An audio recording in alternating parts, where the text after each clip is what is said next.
Assalamualaikum warahmatullahi wabarakatuh. Bismillahirrahmanirrahim. Alhamdulillahirabbil alamin. Wa afdhalus salati wa atammu taslimi ala sayyidina wa maulana Muhammadin wa ala alihi wa sahabatihi at-thayyibin wa tahirin, amma ba'd. Yang saya hormati Bapak Ketua DKM beserta jajarannya yang semoga dirahmati oleh Allah Subhanahu wa taala.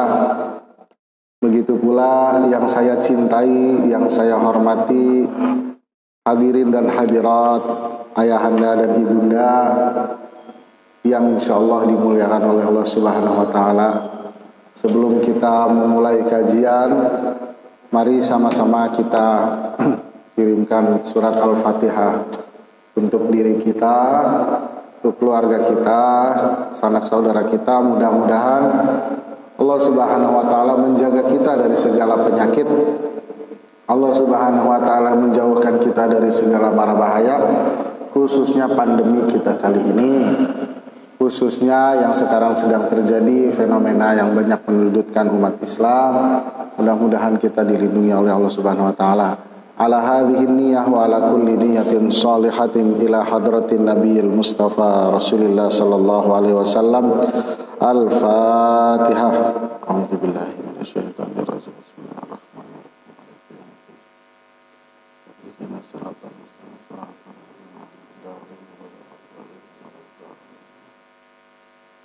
Amin amin ya rabbal alamin. Ayahanda dan ibunda, kajian kita kali ini sebetulnya adalah tentang sifat wajib bagi Allah, yaitu sifat wujud.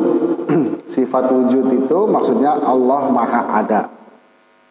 Sebelum kita memulai, ada muqaddimah, ada pembukaan dulu sebelum masuk ke inti. Maka yang kita bahas sekarang adalah muqaddimah daripada sifat wujud bagi Allah. Jadi sebelum kita menetapkan bahwasannya Allah itu Maha Ada, di sana ada muqaddimah yang harus kita ketahui dulu. Maka hari ini kita harus mengetahui dulu muqaddimahnya. Muqaddimahnya apa? Muqaddimahnya adalah berupa hukum akli dan urgensi kita untuk mengetahuinya. Jadi mungkin ini dari jamaah baru mengenal ya namanya hukum akli itu apa? Ya ini adalah istilah dalam ilmu tauhid, istilah dalam ilmu kalam. Nah, jadi ini karena kita belajar ilmu, ya, yang namanya ilmu pasti punya istilah, yang namanya ilmu pasti punya rumusan masalah, yang namanya ilmu pasti punya kaidah. Maka di dalam ilmu, misalnya fikih, itu kita temukan istilah wajib, makruh, sunnah, sunnah muakkadah, sholat, ya kan? Ada sholat dari segi bahasa, ada sholat dari segi istilah. Kemudian kita belajar ilmu tajwid, misalnya yang sering di sini, mad wajib muttasil, itu kan istilah. Mad wajib munfasil, istilah. Jadi kalau kita belajar suatu ilmu, maka kita tidak akan pernah bisa terlepas daripada istilah yang ada dalam ilmu tersebut. Nah, salah satu istilah yang ada di dalam ilmu tauhid adalah hukum akli. Apa itu hukum akli? Dan kenapa kita harus mengetahui hukum akli? Urgensinya apa? Tujuannya itu apa? Nah, maka di sini akan kita bahas. Jadi saya kasih bocoran sedikit. Hukum akli ini sebenarnya tujuannya adalah untuk menetapkan akidah, mengokohkan akidah kaum muslimin itu sendiri. Jadi dasarnya, pondasinya adalah hukum akli. Baik, kita lanjut. Nah, di pembahasan kita ada 3 subbab. Ya, pertama muqaddimah, yang kedua pembagian hukum secara umum. Jadi hukum di sini bukan punishment ya. Bukan saya hukum kamu dengan berdiri, bukan. Maksud di sini hukum apa bahasa Indonesianya? Jadi satu klaim lah.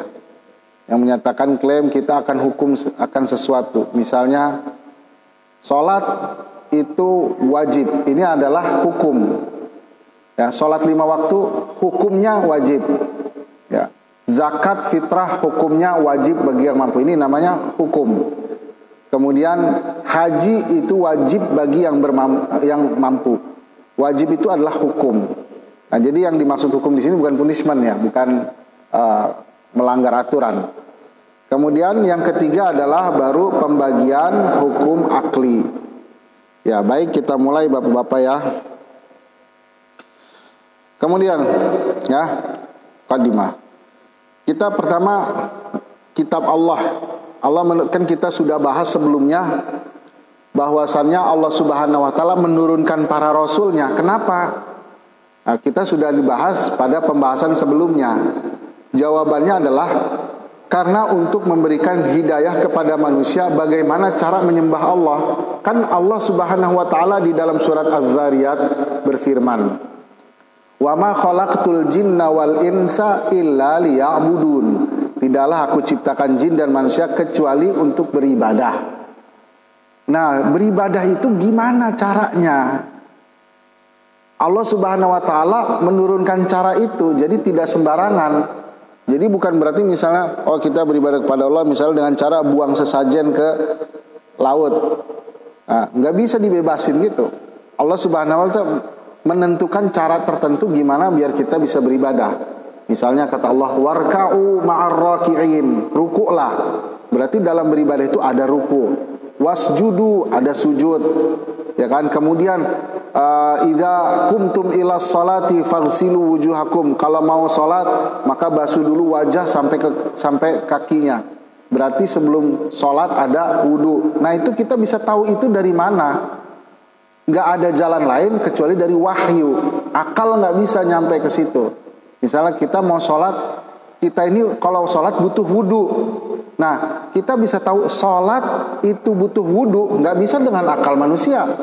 Butuh wahyu dari Allah. Makanya Allah turunkan para rasul untuk mengabarkan bahwasannya sebelum sholat itu syaratnya wudu. Dalam sholat harus begini, takbiratul ihram, terus baca al-fatihah, kemudian ruku, kemudian sujud. Itu semua nggak bisa diketahui oleh manusia dengan akalnya. Coba aja, filosof mana yang dia bisa tahu cara beribadah kepada Allah itu yang benar begini.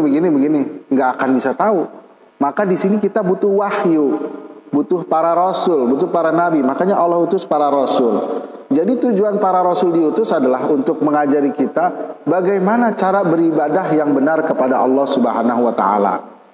Nah, di dunia ini sebagai ujian ya, sebagai negeri ujian bagi Allah. Bahkan Allah Subhanahu wa taala di dunia tidak menampakkan dirinya karena ujian bagi manusia.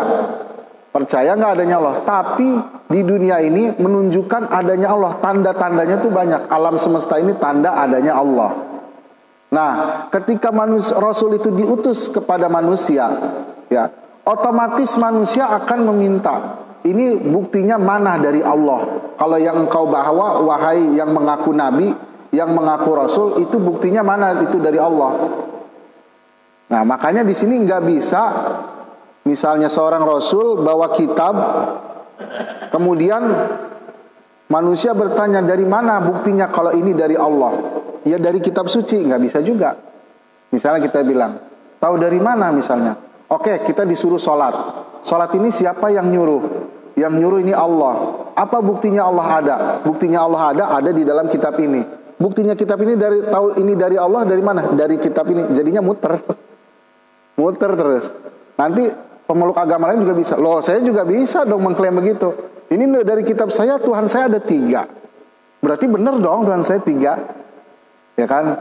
Nanti ujung-ujungnya jadi ya udah masing-masing aja deh. Jadi kayak gitu. Jadi bukan seperti itu. Jadi kita untuk mengatakan kerisalahan Rasul itu benar, itu bukan dari wahyu lagi, nggak bisa. Jadi bukan berarti risalahnya Rasul ini benar kita bisa mengetahui kebenarannya dari teksnya itu lagi. Qul huwallahu ahad, misal. Allah Maha Esa. Ya Allah Maha Esa. Al-Quran mengabarkan Allah Maha Esa. Buktinya apa? Ya ini Al-Quran. Al-Quran itu buktinya benar dari mana? Ya dari Al-Quran. Al-Quran buktinya benar dari mana? Ya dari Al-Quran. Muter aja terus. Ya berarti. Ya kan? Nanti kalau kita berhadapan dengan orang ateis, bagaimana caranya? Berimanlah kepada Allah. Ya gimana beriman dari mana? Buktinya apa? Dari Al-Quran. Buktinya Al-Quran dari Allah. Dari Al-Quran. Buktinya ya, terus saja begitu. Jadi nggak bisa kerisalahan itu diisbatkan, dikuatkan dengan kerisalahan lagi. Lalu dengan apa? Di sini mari sama-sama kita berpikir. Sekarang ya, Allah menurunkan kitabnya, kerisalahannya. Bagaimana biar orang itu bisa percaya? Maka di sini kita bisa mengetahui kitab itu dari Allah, risalah itu dari Allah. Kalau kita sudah mengetahui bahwasanya Rasul itu benar dari Allah, dia memang diutus oleh Allah. Dari mana kita bisa tahu kalau memang orang ini diutus oleh Allah? Adalah dari mukjizat. Jadi makanya di dalam surat Al-Hadid disebutkan, ya, walaqad arsalna rusulana bil bayyinat, ya, walaqad arsalna rusulana bil bayyinat. Ya, jadi kata Allah, kami utus Rasul kami bil bayyinat. Bayyinat ini kalau diterjemahkan dengan bukti-bukti. Maksud bukti-bukti apa? Dengan mukjizat. Makanya tidak ada setiap nabi atau setiap rasul kecuali dia ada mukjizat. Mukjizat itu untuk apa? Untuk membuktikan kalau dia adalah Rasulullah, kalau dia adalah utusan Allah. Maka mukjizat ini tidak bisa didatangkan oleh orang-orang biasa kayak kita. Ini kata Rasulullah misalnya, orang jahiliyah, mana bukti kerasulan engkau wahai Muhammad? Ditantang suruh belah bulan, dibelah bulan nama Rasulullah dengan kuasa Allah, terbelah bulan. Orang-orang gak ada yang bisa membelah bulan. Jin, manusia itu membuktikan kebenaran risalah yang dibawa oleh Nabi Muhammad SAW. Nabi Musa misalnya, atau Nabi Isa. Ya, orang-orang banyak yang tidak percaya, atau orang-orang banyak yang mendustakan Nabi Isa sebagai utusan Allah. Diberikan mukjizat oleh Allah menghidupkan orang mati. Nggak ada orang yang bisa menghidupkan orang mati. Kemudian diberikan mukjizat oleh Allah menyembuhkan penyakit dan lain sebagainya. Jadi mukjizat ini Allah bekali kepada para rasul dan kepada para nabi untuk membuktikan kalau mereka itu benar dari Allah.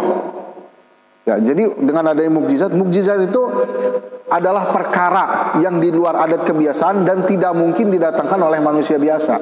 Kayak tadi menghidupkan orang mati, membelah bulan.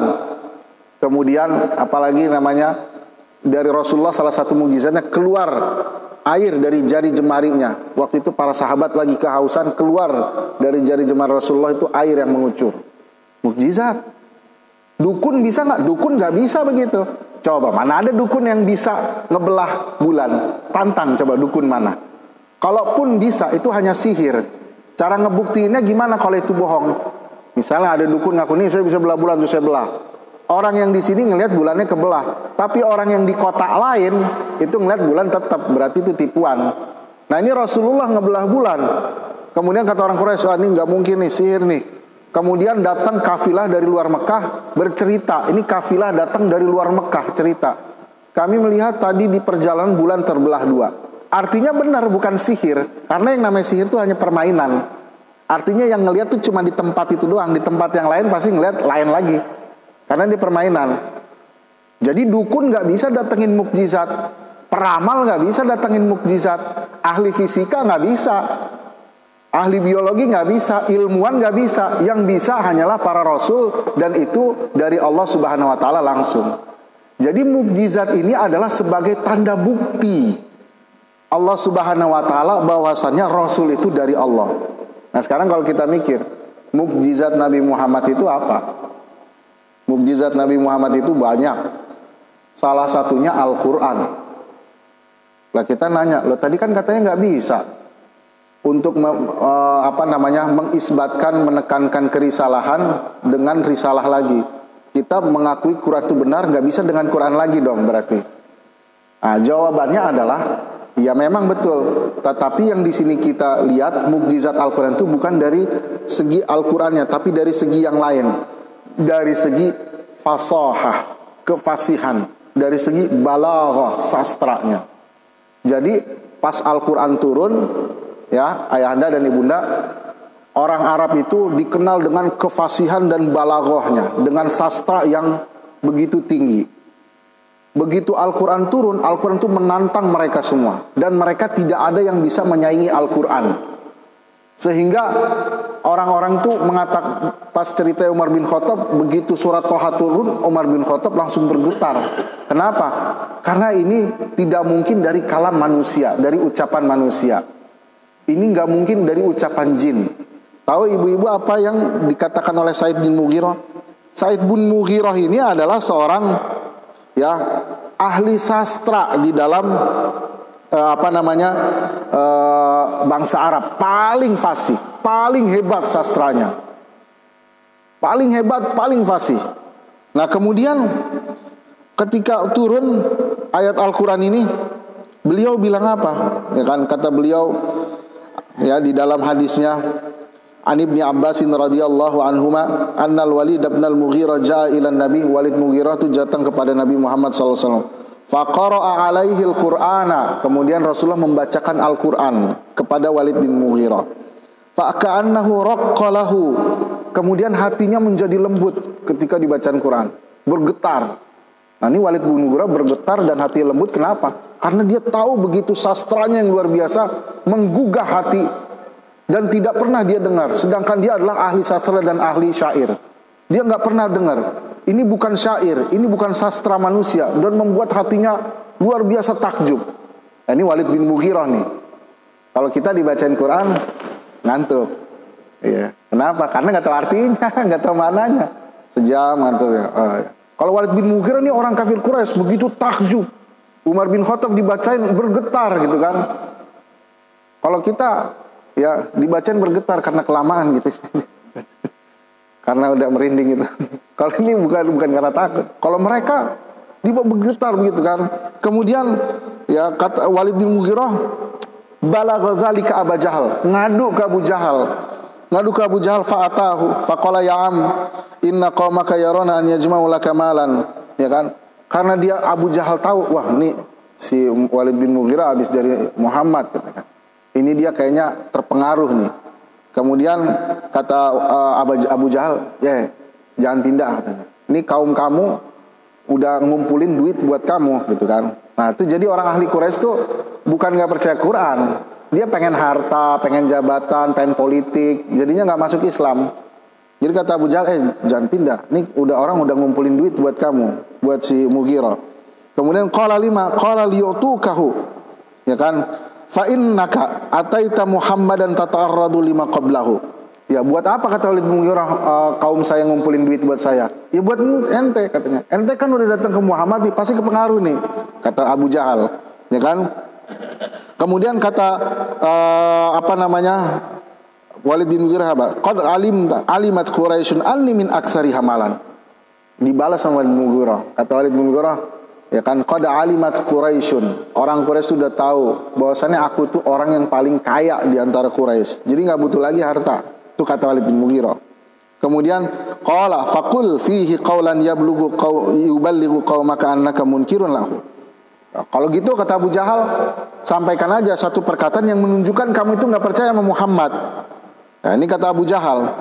Kalau kemudian kata Walid bin Mughirah, "Maza aqul?" Saya mau bilang apa tentang Muhammad? Katanya. Kemudian fa wallahi ma fikum min rajin a'lamu bil asy'ar minni. Ya kata Walid bin Mughirah, enggak ada orang yang lebih tahu tentang syair dari aku, dari kaum jahiliyah. Wala a'lamu bi qasidatihi, dan tidak ada yang tahu tentang qasidah syair Arab itu kecuali aku yang paling tahu. Kemudian wa bi asy'aril jinni minni, bahkan syair-syair jin tidak ada dari kaum jahiliyah yang lebih tahu dari aku. Kemudian wala a'lamu wala bi asy'aril jin wallahi ma yushbihu alladhi yaqulu syai'an min hadza. Demi Allah, apa yang dikatakan Muhammad itu tidak serupa dengan syair-syair jin, tidak serupa dengan syair-syair manusia. Aku udah tahu semuanya, kata Walid bin Mughirah. Kemudian kata Walid bin Mughirah apa? Wallahi innahu laqauluhu alladhi yaqulu tul halawa. Apa yang diucapkan oleh Muhammad tadi yang dibacakan la halawa, mengandung manis. Artinya kalau dirasakan tuh begitu manis. Wa alaihi wa inna alaihi latilawah. Ya, dia tuh kalau didengarkan bisa melembutkan hati. Tuh kata Walid bin Mughirah, dia saking takjubnya sama Al-Quran. Wa innahu lamusmir a'lahu. Kalau diibaratkan dia seperti pohon yang tumbuh atas itu berbuah. Tuh, dia mulai imajinasinya begitu takjubnya sama Quran. Kemudian wa innahu la ya'lu wa ma yu'la. Ya, la ya'lu. Ini kalamnya, ucapannya begitu tinggi dan tidak ada yang lebih tinggi darinya. Dia mengungkapkannya begitu sulit untuk mengungkapkan bagaimana tingginya kesastraan, ya, makna yang dikandung oleh Al-Quran. Dia bilang gak ada yang lebih tinggi daripada ini. Kemudian sampai dia bilang, ya kan, da'ni ufakir aqulu ma fihi. Sampai dia bilang, kalau gitu tunggu sebentar deh, saya pikir-pikir dulu. Nah, Muhammad ini mau dibilang apa? Karena dia bingung, mau dibilang syair, penyair bukan, mau dibilang orang gila juga bukan, mau dibilang dukun juga bukan, mau dibilang pembohong, Nabi Muhammad gak pernah bohong, mau dibilang pengkhianat, Nabi Muhammad gak pernah khianat. Nah, jadi secara akal ada dialektika. Ini bukan, ini bukan, ini bukan, ini bukan, ini bukan. Berarti mau gak mau dari Allah. Sebenarnya Walid bin Mughirah udah mau nyampe ke situ, cuman karena sifat egonya, karena sifat dengkinya, karena sifat gengsinya, itulah yang menghalangi dia dari iman. Kalau dia mau pikir dengan akal sehat, ini bukan syair, ini bukan dukun, ini bukan pembohong, ini bukan pengkhianat, ini bukan dongeng. Nabi Muhammad bukan tukang dongeng, ini bukan, berarti dari Allah. Dia akan masuk Islam, tapi sifatnya itu menghalangi dia. Makanya sifat-sifat sombong, gengsi, kemudian dengki itu bisa menghalangi orang dari keimanan, bisa. Itu yang terjadi oleh karangan kaum Yahudi, yang terjadi oleh kaum jahiliyah. Jadi menghalangi mereka untuk nyampe ke iman. Makanya hidayah Allah nggak masuk. Akhirnya apa? Walid bin Mughirah bilang lagi, ya kan, pas waktu itu mau haji. Kan kalau dari dulu Mekah itu orang-orang mau haji itu ke Mekah musim haji. Terus dia ngumpulin orang Quraisy. Orang Quraisy, sini kumpul, semua kumpul orang Quraisy. Katanya apa? Kalian udah tahu berita tentang Muhammad ini bawa agama baru. Kita ini mau bilang apa nanti ke orang-orang yang dari luar, bahwasannya ada agama yang merusak nenek moyangnya. Jadi gimana nih, wahai orang Quraisy, kita mau bilang apa? Nah, kemudian ya kata orang-orang apa? Ya, kata orang-orang bilang, ya, kita bilang aja dia pembohong. Kemudian kata Mughirah, atazumuna annahu kadzab? Apakah kamu mengira Nabi Muhammad itu pembohong? Kemudian, fahal jarabtum alaihi syai'an minal kadzib? Apakah kamu pernah dibohongi dia sekali aja? Kata orang-orang, enggak pernah. Terus dibilang kan, kita bilang aja dia disihir. Kemudian Walid bin Mughirah mikir, disihir ya. Kemudian kata dia, ma huwa illa sihr amma ra'aitum yufariqu bainar rajul wal ahli. Kalau dia sihir, berarti yang namanya sihir itu bisa memisahkan antara suami dan istri, bisa ngerusak keluarga. Tapi nyatanya nggak begitu Muhammad. Ya udah kita bilang aja dia pengkhianat. Kata Walid bin Mughirah, emang ente pernah dikhianati sama Muhammad sekali aja? Itu semua orang Quraisy bilang nggak pernah, satu pun nggak pernah orang dikhianati sama Nabi Muhammad. Satu pun nggak pernah orang dibohongin sama Nabi Muhammad, nggak pernah satu pun. Jadi ini bukan. Akhirnya kata Walid bin Mughirah, katanya saking bingungnya dia pulang tanpa berkata-kata. Kenapa? Bingung mau ngomong apa lagi? Emang nggak bisa lagi kecuali mengakui itu dari Allah. Makanya orang jahiliyah itu sebenarnya nggak punya jalan kecuali mengakui Nabi Muhammad itu dari Allah. Kecuali apa risalahnya Nabi Muhammad dari Allah.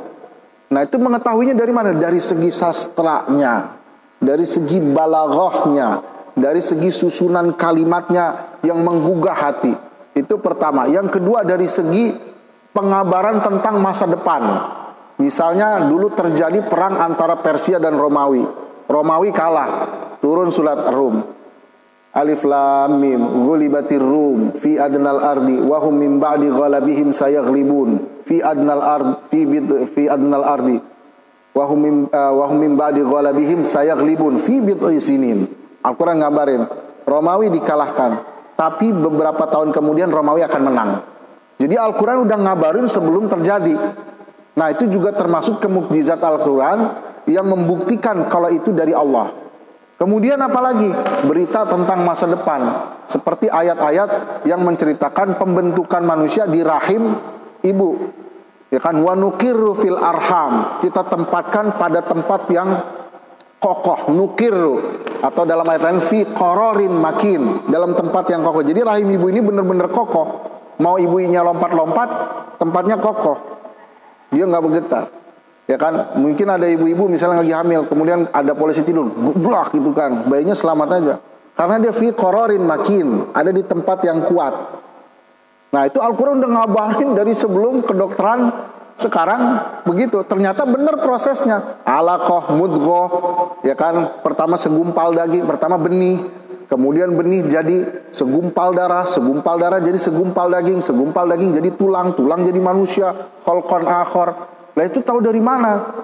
Sementara kedokteran di zaman Nabi Muhammad belum seberkembang sekarang. Nah inilah salah satu sisi kemukjizatan Al-Quran. Jadi dari sastranya, dari pengabaran tentang masa depan, dari segi ilmiahnya. Ya kan, wasyamsu tajri limustaqarril laha. Matahari beredar pada beredar limustaqarril laha, pada porosnya. Dulu zamannya Galileo belum ketemu matahari itu beredar pada porosnya. Yang ada ditemukan adalah bumi yang berputar, matahari, udah cukup. Itu pada zaman Galileo. Tapi Quran dari wasyamsu tajri, dan ternyata memang matahari mengitari pada porosnya. Al-Quran udah ngabarin. Nah ini sisi kemukjizatan juga. Tetapi dari hal yang tadi, yang menunjukkan paling besar kemukjizatan Al-Quran adalah sastranya. Nah makanya kita nggak bisa mengetahui mendalami mana Al-Quran kecuali kita mengetahui sastranya. Al-Quran bukan karya sastra, tapi mengandung sastra yang luar biasa di atas sastra manusia. Caranya gimana kita bisa ngedalaminnya? Ya mau nggak mau kita harus belajar ilmu bahasa Arab. Lantas bagaimana kita bisa mengetahui kemukjizatan Al-Quran? Bagi kita yang tidak mengetahui atau tidak belajar ilmu bahasa Arab, kita bisa mengetahui kemukjizatan Al-Quran dengan melihat tunduknya orang-orang jahiliyah terhadap sastra Al-Quran. Itu cukup bagi kita. Itu dijadikan sebagai mukjizat. Nah jadi kemukjizatan Al-Quran seperti yang Al-Fakir jelaskan tadi adalah bukti risalah Nabi Muhammad dari Allah. Begitu juga para nabi lain dibekali kemukjizatan.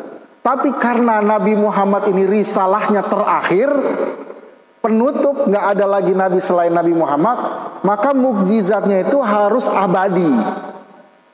Ya, sehingga nanti setelah Nabi Muhammad wafat, orang nggak bilang itu kan terjadinya di zaman Muhammad aja, di zaman sekarang mana?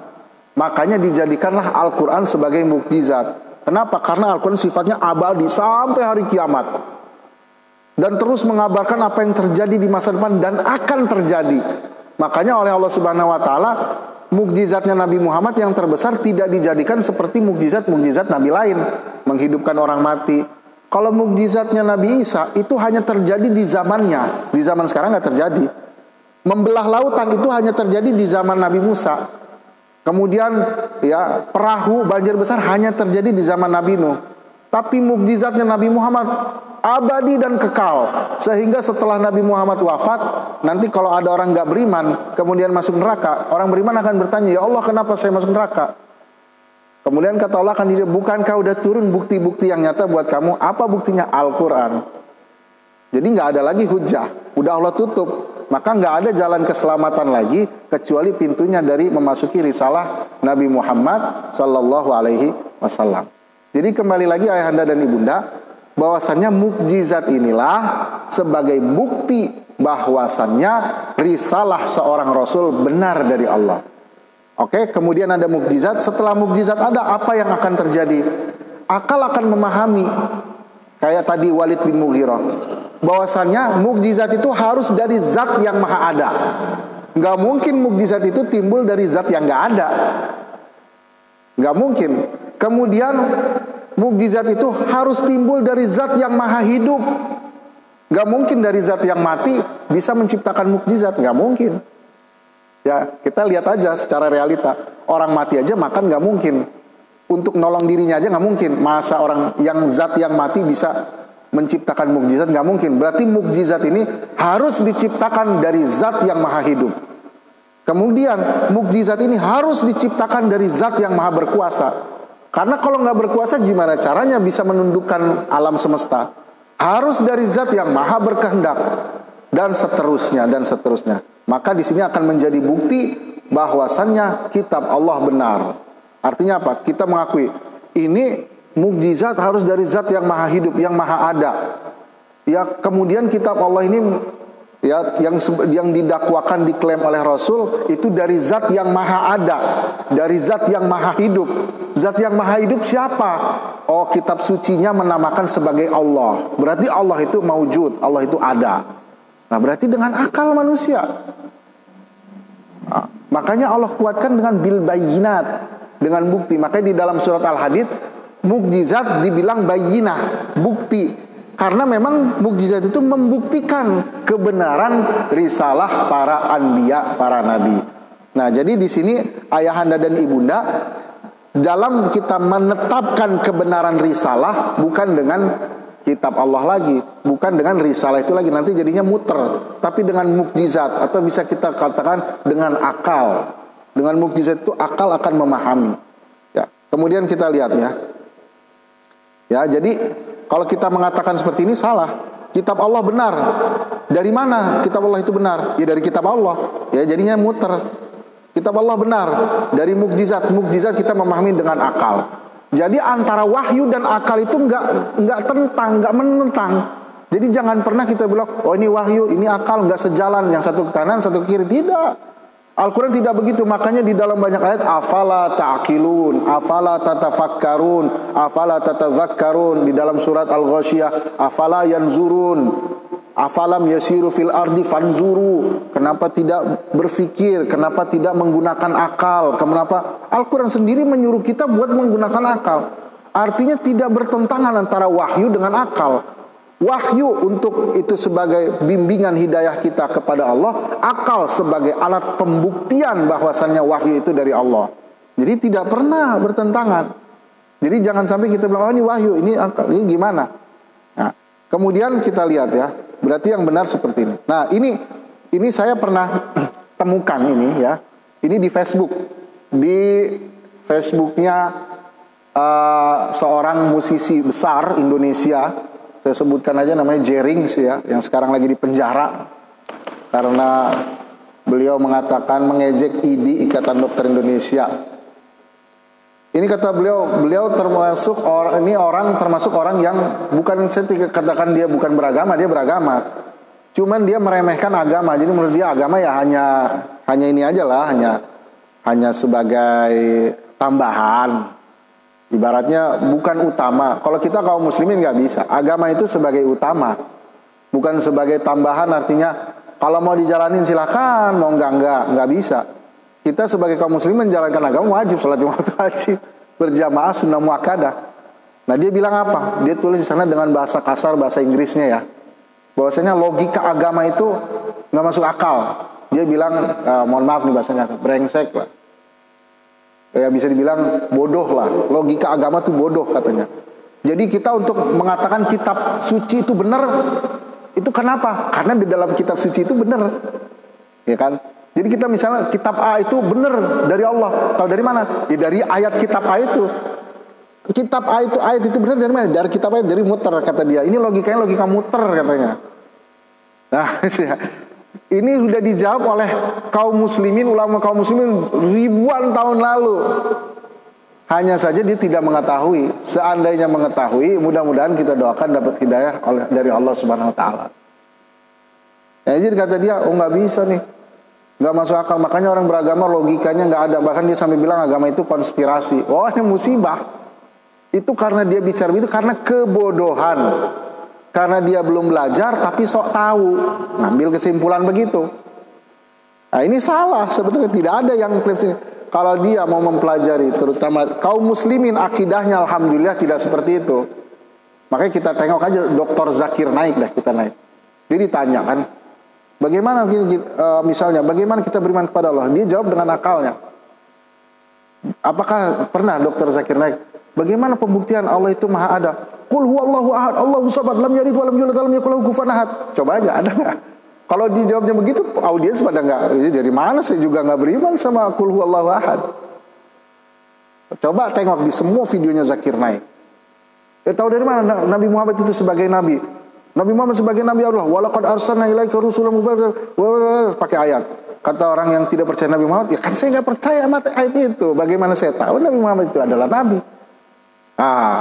Coba tengok lagi videonya Zakir Naik.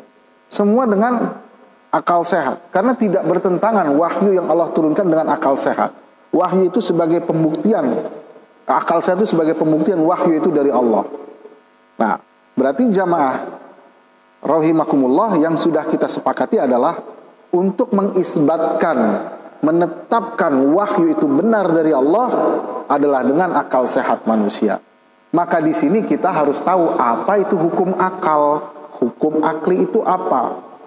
Maka di sini kita pindah ke pembahasan selanjutnya. Kita sebelum mengetahui pembahasan hukum akli, kita tahu dulu pembahasan hukum secara umum. Hukum secara umum. Hukum secara umum ada 3. Pertama hukum akal. Istilahnya di dalam ilmu akidah adalah hukum akli. Ya, hukum akli ini ntar kita bedain ya. Ada lagi hukum adat. Hukum yang berdasarkan adat istiadat. Fenomena-fenomena alam semesta, ya masuknya ke dalam hukum fisika mungkin ya, kita bisa. Kemudian ada hukum syar'i yang sumbernya dari syariat. Ya, jadi saya bedakan dulu. Kalau hukum akli, hukum akal tuh yang berdasar semuanya adalah dengan akal, untuk memahami dengan akal, untuk memahami hukum syar'i dengan akal. Kita bisa paham salat itu wajib dari akal. Kita memahami nas Al-Qur'an, aqimus shalah, salat itu wajib. Pasti ada dengan akal kita juga. Memahami hukum adat istiadat juga dengan akal. Tapi hukum akli di sini maksudnya yang dia murni akal, murni tanpa ada campur lain. Kalau hukum adi, hukum adat, dia akal dan kebiasaan. Kalau hukum syari, dia akal dan syariat. Jadi ada 2. Contohnya apa? Contohnya hukum akli, ya. Misalnya 1/2 dari 2. Kita pasti akan mengetahui bahwasannya ini pasti benar. Ini benar, saya tanya Pak Jamaah, ini salah apa benar? Pasti benar. Apakah ada yang mengingkari manusia 1/2 dari 2? Enggak ada, semua sepakat. Apakah kita mengetahui 1/2 dari 2 butuh wahyu dari Allah? Misalnya ayat turun 1/2 dari 2, enggak butuh. Apakah butuh dari kebiasaan? Enggak butuh. Ini ada fitrah manusia. Jadi hukum akli itu ibaratnya fitrah manusia. 1/2 dari 2, ya, yang kontradiksi tidak mungkin bersatu. Kontradiksi misalnya hidup dan tidak hidup nggak mungkin bersatu. Itu hukum akli. Nggak mungkin orang hidup dan tidak hidup dalam satu waktu. Kalau dia hidup sekarang nanti mati, itu ya. Tapi kalau sekarang nih, sekarang hidup dan tidak hidup nggak mungkin, nggak bisa. Ya kan? Itu fitrah yang Allah tiupkan ke dalam jiwa-jiwa setiap manusia. Ada fitrah. Kalau saya bilang 1/2 dari 20, fitrah manusia menolak, nggak bisa, bohong nih, ini pasti bohong. Kita tahu dari mana bohong itu. Bisa mengatakan 1/2 dari 20 itu bohong. Secara akal saja, tanpa kita melihat yang lain, fitrah manusia akan menghukumi itu salah. 1/2 dari 20, ya kan? 20/2 dari 1 juta. Oh, nggak bisa dong, 1/2 dari 1 juta. Makanya nggak ada yang mengingkari hukum akli kecuali orang gila. Kalau orang gila bisa mengingkari 1/2 dari 2, tapi orang yang punya akal gak bisa. 1/2 dari 2 ya memang 1/2 dari 2, ya kan. Kemudian hukum adi, misalnya apa? Ya, misalnya api bisa ngebakar. Kita tahu nih api bisa ngebakar. Tahu dari mana? Karena kebiasaan. Kebiasaannya memang kalau ada api ngebakar. Boleh jadi ada api tapi nggak ngebakar. Contohnya Nabi Ibrahim, ada api, Nabi Ibrahim dilempar, trut, gak kebakar, ya kan? Jadi adanya api dia ngebakar itu dari kebiasaan. Boleh jadi misalnya ada api tapi nggak ngebakar, saya lemparin baju ke api, cung, tapi nggak ngebakar. Kenapa? Karena bajunya basah. Oh, berarti ada api selalu ngebakar ini karena memang dari kebiasaan. Tapi boleh jadi dia itu berubah hukumnya. Jadi hukum adat istiadat itu bisa berubah. Kayak misalnya makan kenyang. Kalau makan kita kenyang. Itu kan antara makan kenyang, sebabnya makan, akibatnya kenyang. Antara sebab dan akibat itu berdasarkan kebiasaan. Kalau makan kenyang. Tapi boleh jadi ada kebiasaan yang tidak biasa. Ada sesuatu yang tidak biasa. Makan tapi nggak kenyang. Boleh jadi dan terjadi banyak. Orang makan tapi nggak kenyang-kenyang. Ada. Ya kan? Boleh jadi misalnya orang ya diturunkan ke api tapi dia nggak kebakar. Kenapa? Karena dia pakai pelindung. Misalnya bajunya basah nggak kebakar. Itu namanya hukum adi. api membakar, makan mengenyangkan, dan seterusnya yang berdasarkan fenomena yang terulang. Jadi kita bisa tahu api ngebakar. Kenapa terulang? Buktinya apa? Anak kecil misalnya. Ya, bahasanya bocah kecil lah. Bocah kecil, ya. Api itu membakar atau api itu panas. Ya, bocah kecil kita giniin. Sini Cah. Dia misalnya masih kecil, umur 1 tahun. Kita sodorin api. Dia kan nggak tahu anak kecil tuh anak bayi. Pasti dia bakalan nempelin tangannya ke api. Kenapa? Karena dia nggak tahu. Pas dia udah tahu, oh dia panas segini. Abis itu dia nggak bakalan begini lagi. Nggak bakalan nyentuh tangannya ke api lagi. Kenapa? Karena dia udah tahu. Sebelumnya dia udah mempraktekkan, udah ada kebiasaan di otaknya bahwasanya api itu panas. Makanya bayinya nanti nggak nyentuh lagi. Dia tahu itu panas. Artinya bayi itu bisa tahu api itu panas berdasarkan kebiasaan yang dia dapat. Maka ini namanya hukum adat, hukum adi. Ya. Kalau namanya hukum syar'i, kayak tadi misalnya, kita bilang sholat 5 waktu hukumnya wajib.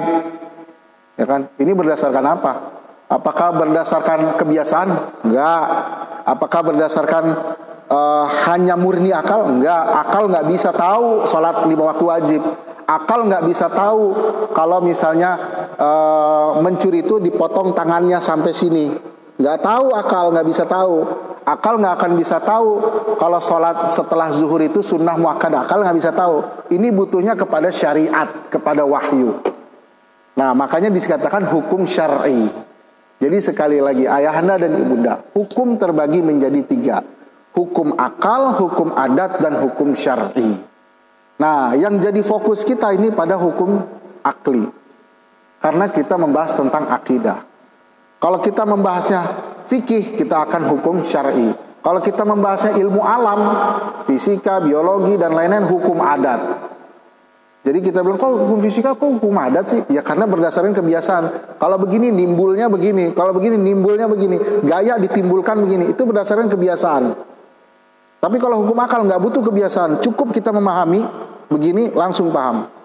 Bisa kita katakan matematika, bisa dikatakan sebagai hukum akal. Kemudian kita lihat ya. Ciri hukum akli, cirinya apa? Fitrah manusia. Jadi hukum akli itu ada fitrah manusia. 3 tambah 3, 3 kali 3, 9. Tahu dari mana? Ini fitrah manusia kayak begitu. Coba aja dibuktiin, pasti begitu. 1/2 dari 2, ya kan? 4/2 dari 8. Emang fitrah manusia begitu Allah tiupkan. Kemudian ciri hukum akli apa? Tidak ada perubahan. Karena kalau ada perubahan, berarti alam semesta ini semua bisa berubah, ya kan? Hitung-hitungan semua berubah, kacau jadinya, nggak bisa. Tapi kalau hukum adat kebiasaan adi bisa berubah, hukum syar'i bisa berubah. Hukum adi adat misalnya, yang api harusnya membakar jadi nggak membakar, bisa itu Nabi Ibrahim. Ya bisa kalau misalnya bukan Nabi Ibrahim juga nggak ngebakar, misalnya dia bajunya basah atau apa, apinya nggak ngebakar. Terus kemudian hukum syar'i juga bisa berubah. Sholat 5 waktu yang misalnya tadi harusnya berdiri berubah jadi duduk karena dia sakit. Artinya bisa berubah. Tapi hukum akli nggak bisa berubah, pasti. Karena kalau berubah semuanya nanti akan berubah, kacau. Nggak bisa. Kemudian ciri hukum akli adalah berlaku untuk setiap manusia. Manusia akan mengakui hukum akli. Ada hukumnya benar ini begini. Nggak mungkin, kita nggak mungkin mengakui salah 1/2 dari 2, nggak mungkin kecuali orang gila. Nah, ya, ini dia ciri daripada hukum akli. Baik, hadirin dan hadirat, kita ini ke pembagian hukum akli. Ini pembahasan terakhir. Jadi mungkin pembahasan kita terlalu berat ya, pagi-pagi udah suruh mikir gini. Nggak apa-apa. Jadi sekarang pembagian hukum akli. Jadi kan hukum tadi ada 3 ya. Kita fokusnya di hukum akli. Kenapa? Kita bisa katakan hukum akli nggak berubah, pasti fitrah manusia, dan kita ingin menguatkan akidah kita ingin ya mengisbatkan wahyu Rasul, kerasulan itu dari Allah, kerisalahan Islam itu dari Allah dengan hukum akli. Nah, makanya kita pelajari itu. Ya, hukum akli ada 3. Wajib, mungkin itu mungkin. Ini sama yang terakhir istihala, ini saya lupa berubah. Ini mustahil ya. Jadi ada wajib, ada mungkin, ada wajib nih yang kedua, maaf nih yang hijau ini saya lupa rubah ini. Ini mustahil. Jadi hukum akal itu ada 3. Wajib, mustahil dan mungkin. Sekali lagi, wajib, mustahil dan mungkin itu hukum akal. Wajib itu maksudnya apa? Maksudnya perkara yang tidak mungkin tidak ada, pasti ada. Kayak 1/2 dari 2 pasti ada. Tapi kalau saya bilang 1/2 dari 20 mustahil ada, berarti hukumnya mustahil. Ya, jadi 1/2 dari 2 wajib ada. 2 dikali 2 4 wajib ada. Itu namanya hukum wajib. Jadi kita bilang ya misalnya 2 dikali 2 itu menghasilkan 4, wajib ada. Kalau hukum mungkin ya mustahil, 1 adalah 1/2 dari 20 mustahil. Mustahil ada. Gak mungkin ada, gak mungkin. Ya mau digimanain juga gimana, pakai rumus apa juga silakan aja ubah, gak mungkin berubah. Ya kan? Misalnya kalau orang ada yang mengingkari 1/2 dari 2, orang ngingkarin. Dia punya ambil 200.000, ambil aja 100.000. Dia marah, oh kok tinggal 1 nih. Berarti dia secara nggak langsung mengakui 1/2 dari 2. Kalau dia nggak mengakui ya dia akan bilang, oh 1 ya 2 juga. Ya udah diambil 100.000, jangan marah dong. Artinya dia mengakui secara nggak langsung. Pasti. Kalau mustahil, ya yang kayak saya bilang 1/2 dari 20. Kalau yang mungkin adalah misalnya keberadaan alam semesta. Keberadaan alam semesta apakah wajib ada? Enggak wajib. Allah bisa aja nyiptain, Allah bisa nggak nyiptain. Keberadaan kita, Pak. Ya, keberadaan kita nih. Wajib, mustahil apa mungkin? Mungkin aja. Bisa aja Allah nyiptain kita, bisa aja enggak. Keberadaan kita nggak akan mengubah apa yang ada di alam semesta, nggak akan mengubah hukum-hukum yang lain. Jadi keberadaan kita manusia alam semesta semua adalah mungkin. Boleh ada, boleh enggak. Nah nanti keberadaan Allah itu adalah wajib. Jadi kalau kita bilang keberadaan Allah itu apa? Wajib akli. Buktinya mana? Nanti akan dibuktikan. Jadi keberadaan Allah itu pasti ada, mesti ada. Nggak mungkin nggak ada. Secara akal. Karena kalau nggak ada Allah gimana bisa berada ini? Nanti kita akan bahas. Jadi kalau dibilang keberadaannya Allah, wujudnya Allah itu wajib akli. Secara akal nggak mungkin nggak ada Allah. Tapi keberadaan manusia, keberadaan saya, keberadaan yang lain itu mungkin, bukan wajib. Bisa aja ada, bisa aja nggak ada. Kalau keberadaan ya syarik bagi Allah, syarik itu sekutu bagi Allah, mustahil ada sekutu bagi Allah secara akal. Mustahil. Kenapa? Karena nanti ada bukti-buktinya. Ya, jadi ayahanda dan ibunda, hukum akal ada 3. Wajib, mustahil, dan mungkin. Sekarang kita lihat urgensinya apa mengetahui yang 3 tadi. Pertama, ya urgensinya sebagai fitrah yang ada pada setiap jiwa manusia dan tidak mungkin diingkari. Jadi kalau kita emang masih waras, ya kita harusnya mengetahui ini. Yang kedua adalah, ini penting ya, sebagai pijakan dasar dalam menetapkan keesaan Allah. Jadi dalam menetapkan keesaan Allah itu kita dengan menggunakan hukum akli yang tidak bisa berubah, sehingga argumennya, hujahnya tidak bisa berubah dan bisa diterima semua orang, tidak terbantahkan. Ini dia poin kedua, ini yang paling penting. Nah, kemudian yang ketiga adalah bertujuan untuk pembuktian risalah Islam secara umum, bahwasanya risalah Islam itu benar dari Allah Subhanahu wa taala.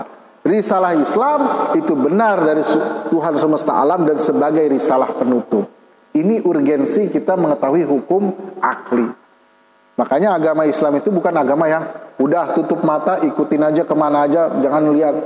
Itu bukan Islam. Agamanya afala ta'qilun, berpikir, afala. Bahkan ayat yang pertama kali turun, iqra, bacalah, pahamilah, telitilah. Itu umat Islam. Tapi saya heran, kok umat Islam banyak yang gak mau mikir, banyak yang gak mau baca, bahkan masih banyak yang buta huruf. Padahal ayat pertama yang turun iqra, kalau di dalam arti secara tafsir namanya qiraah, itu bukan sekedar baca, tapi memahami, meneliti, menelaah, itu namanya qiraah.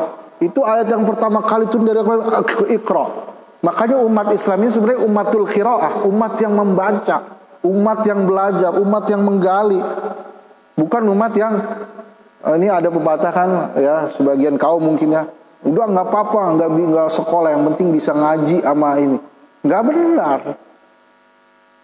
Kalau semakin dekat sama Islam, justru dia harus semakin cinta sama ilmu, semakin dia menelaah, semakin dia membahas. Dan itu sudah dibuktikan oleh para sahabat, oleh para tabiin. Ya, semenjak sebelum Islam turun, jahiliyah masyarakat nggak punya ilmu pengetahuan, datang Islam, berubah jadi kebudayaan, pindah ke Arab. Dibuktikan. Jadi umat Islam itu harus berpikir, harus bisa membaca.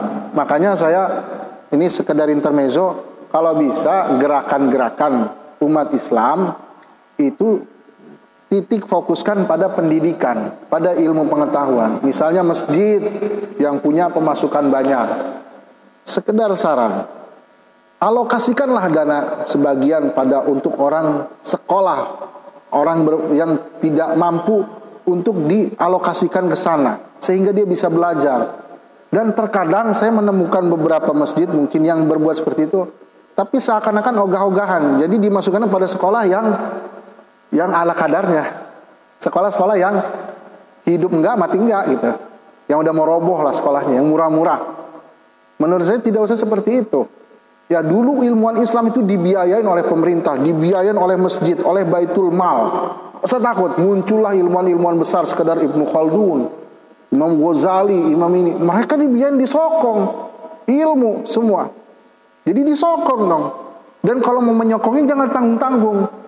Semuanya dimasukin pesantren, selalu belajar agama misalnya. Oke, belajar agama, ada ilmu yang wajib pelajari. Tapi kalau dia punya keahlian di kedokteran, masa dipaksa dia untuk belajarnya keagamaan secara mendalam? Gak bisa. Gak apa-apa, biayai dia sampai kedokteran, sampai jadi dokter muslim. Ketika dia udah jadi dokter, saya jadi dokter itu atas jasa masjid fulan, maka saya harus kembali ke masjid. Saya jadi pengacara atas jasanya masjid fulan, maka saya harus jadi pengacara muslim.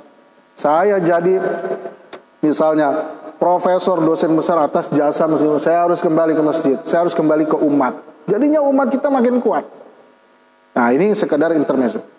Ya, jadi ini urgensinya. Kemudian ya, jadi bagaimana Bapak-bapak nih? Saya mau sekarang contoh kasus ya, ini terakhir pembahasan.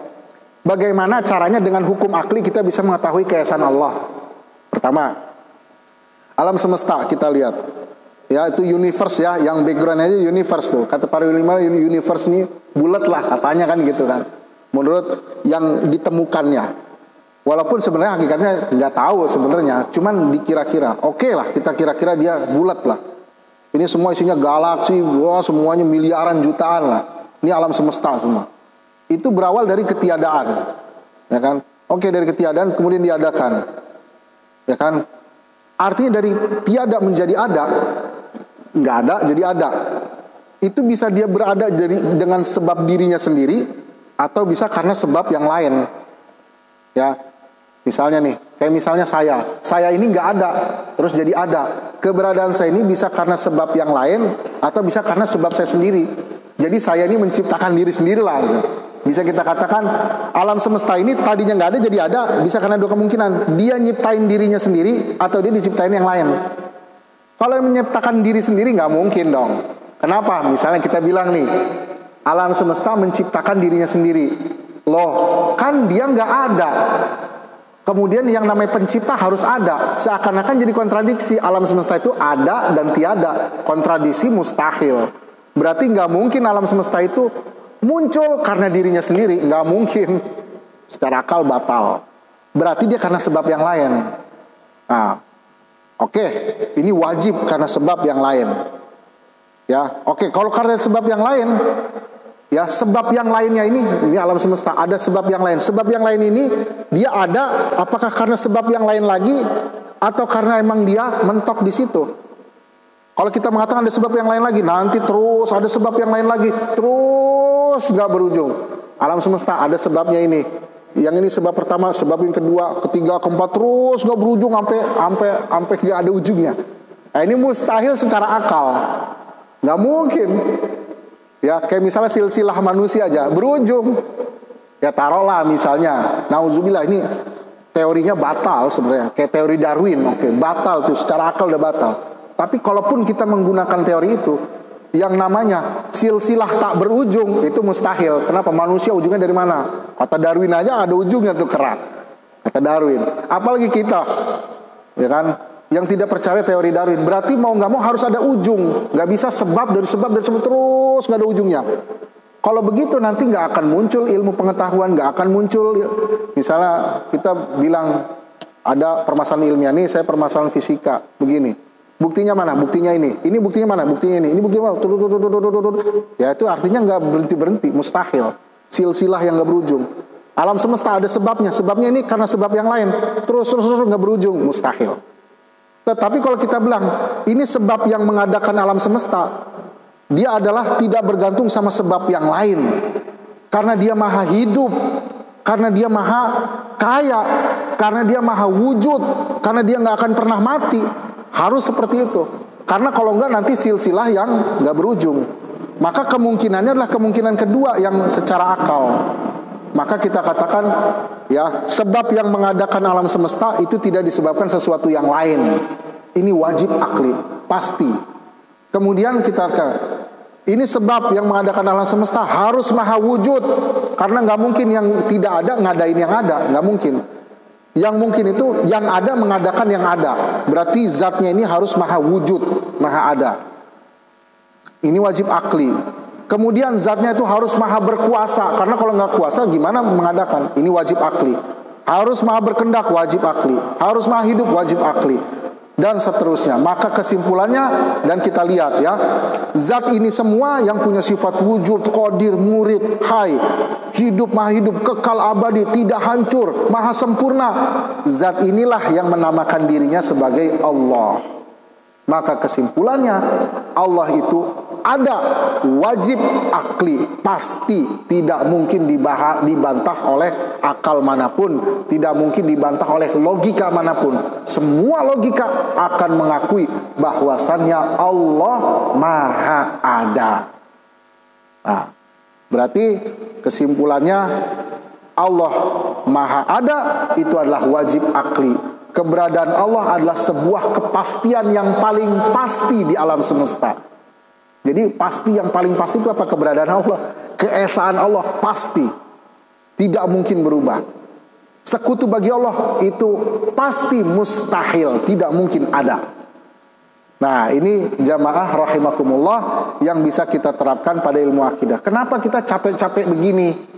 Karena yang namanya ilmu akidah, dia sudah jadi ilmu dan dia fungsinya untuk mengisbatkan akidah Islam. Mengisbatkan akidah Islam haruslah dengan jalan akli, logik. Tidak bisa dengan jalan wahyu lagi, karena nanti akan muter. Makanya para ulama membukukan ilmu akidah. Para zaman sahabat adakah pembagian gini? Para zaman sahabat memang tidak ada, tetapi intinya ada.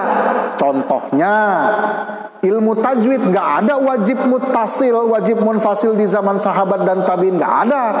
Tapi mereka baca dengan mad wajib muttasil. Pokoknya kalau dibaca setelah hamzah dia bacanya panjang. Wa ma umiru. Mereka nggak tahu istilah wajib muttasil, nggak ada. Mereka nggak tahu istilah sholat sunnah setelah zuhur itu sunnah muakkadah, nggak ada istilah itu. Tapi mereka menjalankan, tahu. Begitu juga ilmu akidah. Ini belum dijadikan istilah dan belum dibutuhkan. Kenapa? Di zaman para sahabat nggak terlalu banyak fitnah, nggak terlalu banyak pemikiran yang buat kaum muslimin melenceng. Di zaman sekarang pemikiran luar biasa, pemikiran liberalisme, pemikiran ateisme, terus apalagi feminisme semua. Maka kita dalam mengkonternya nggak bisa kita bilang, semua kembali beriman kepada Allah, qul huwallahu ahad. Ya nggak bisa. Mereka bilang saya kan nggak percaya. Gimana? Nah, disinilah butuhnya kita terhadap ilmu akidah. Baik jamaah rahimakumullah, inilah yang bisa saya sampaikan. Mudah-mudahan jelas dan bisa dicerna, dan mudah-mudahan kita dirahmati oleh Allah, hidayah kita dilanggengkan sampai kita wafat, diwafatkan kita dalam keadaan Islam, diwafatkan kita dalam beriman kepada Nabi Muhammad sallallahu alaihi wasallam, dimasukkan kita ke surganya bersama para nabi, khususnya Nabi Muhammad sallallahu alaihi wasallam. Wa minallahi taufiq. Wassalamualaikum warahmatullahi wabarakatuh. Jadi kalau dibilang kurang diekspos ya itu kepada pribadi dari penyamubaliknya sebenarnya. Tapi kalau yang disebutkan dalam buku-buku sirah, disebutkan nggak mukjizat itu? Disebutkan dalam buku-buku sirah Nabi Muhammad SAW. Jadi itu disebutkan yang tadi dikatakan, sampai keluar air dari jari jemarinya Nabi Muhammad, ya kan? Tetapi tetap saja mukjizat Nabi Muhammad yang terbesar bukan itu. Dan itu kan sifatnya indrawi ya, dilihat.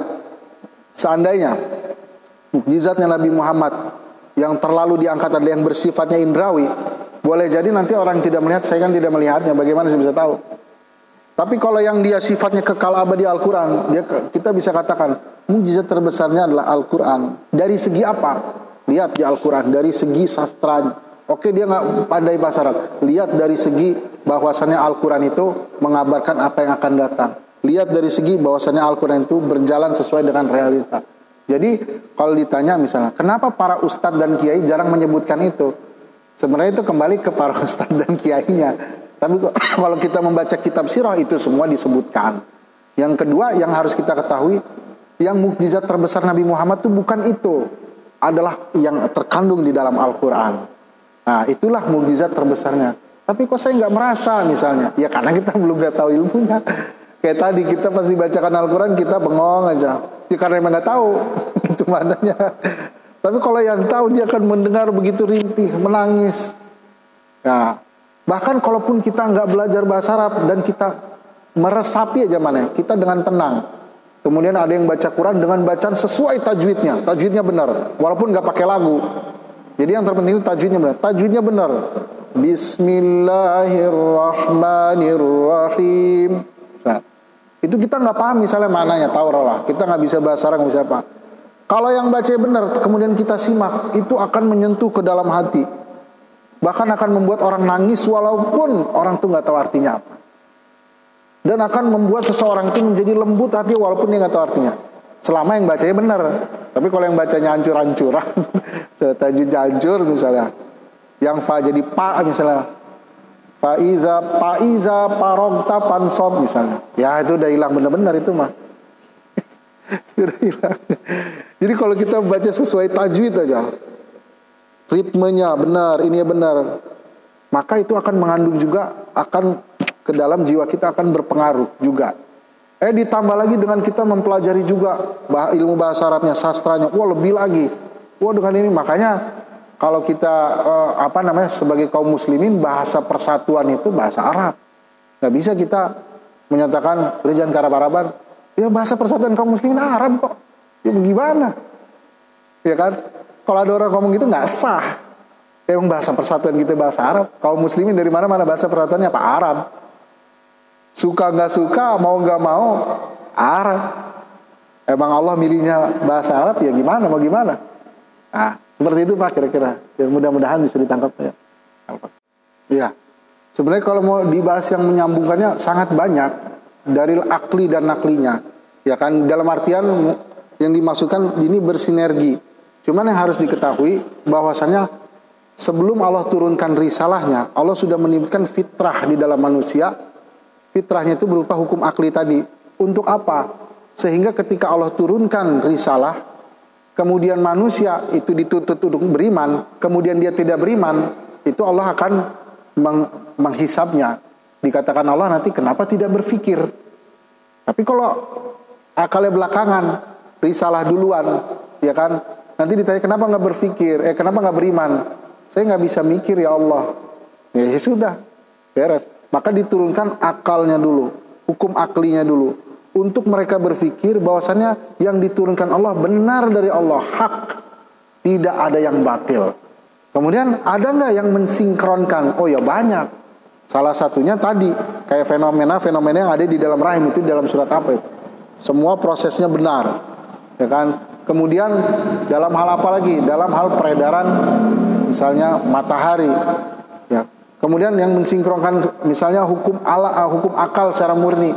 Ya, ini Ibnu Taimiyah dalam kitabnya itu mengatakan, ini Ibnu Taimiyah, tidak ada dalil nakli yang sahih bertentangan dengan akal yang sharih. Akal yang sharih itu maksudnya akal yang mendasar, fitrah manusia, nggak ada. Jadi nggak pernah syariat itu turun menyatakan bahwasanya 20 setengah dari 400. Nggak ada. Nggak akan ada. Yang ada coba di ayat waris coba. Hitung-hitungannya benar sesuai fitrah manusia. Jadi tidak akan ada dalil nakli yang bertentangan dengan akal sehat manusia. Ya. Jadi kalau dibilang misalnya, tapi kan kita dalam sholat ini misalnya kalau misalnya kita udah wudu, kalau kita misal buang angin kan batal. Itu kan nggak masuk akal, ya kan? Jadi begini, ayahanda dan ibunda, Allah turunkan risalahnya kan ada 3, akidah, syariat, akhlak.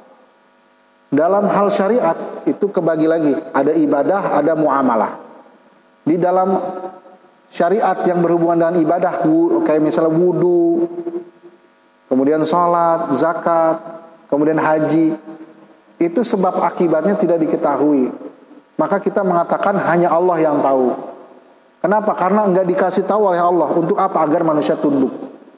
Jadi kalau ditanya kenapa sih kita kalau kentut itu wudu, ya kan, mau sholat, Allah menganjurkannya begitu, kita nggak tahu, walau alam. Tetapi dalam bab muamalat itu sebab dan akibat secara aklinya diketahui. Dalam hal akidah yang kita pelajari secara akal diketahui. Nah, jadi seperti itu yang harus kita pahami. Jadi kalau ditanya tadi, apakah ada yang mensinkronkan? Emang sinkron, tidak harus kita butuh yang mensinkronkan antara dalil akli dan nakli sinkron. Kemudian ya fenomenanya apa? Fenomena tadi ya, marhalah pembentukan manusia di dalam rahim. Kemudian kabar Allah tentang apa yang terjadi di alam semesta, kayak misalnya was-samai wat-thariq, yang mengetok, knocker kan bahasa Inggris ya. Kemudian baru-baru ini dari Cina mendengar suara dari langit seperti tok tok tok tok.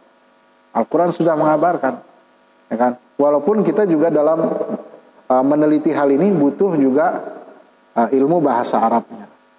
Jadi kalau seperti dibilang ada, ya banyak Bapak seperti itu. Baik. Apakah ada lagi? Tidak ada lagi. Baik. Kita tutup dengan kafaratul majlis. Subhanakallahumma bihamdika asyhadu an la ilaha illa anta astaghfiruka wa atubu ilaik. Yang benar dari Allah, yang salah dari saya. Wassalamualaikum warahmatullahi wabarakatuh.